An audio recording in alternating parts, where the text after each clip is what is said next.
यो देवीकोटको माथिल्लो फ्लोरबाट चाहिँ लिएको दृश्य हो। यस्तो छ यो, हेर्नुस् यतातिर। अनि यो सर्लक्कै यो देउखुरीको भागको फाँट देखिन्छ तल। यहाँ भद्रासी देवी मन्दिर, त्यसपछि यो देवीकोट गाउँ हुँदै यता करङ्गे जाने बाटो।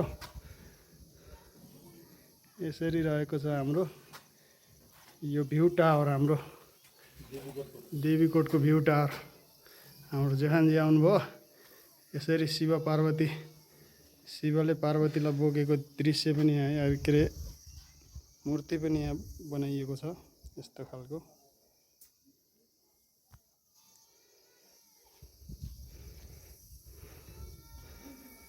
कोही मान्छेहरू अझै वहाँ पारी छन्, अझै आइपुगेका छैनन्।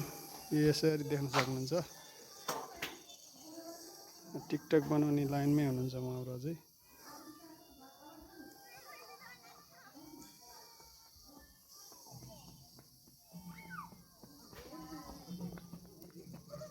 यहाँ हुनुहुन्छ यति टाढा।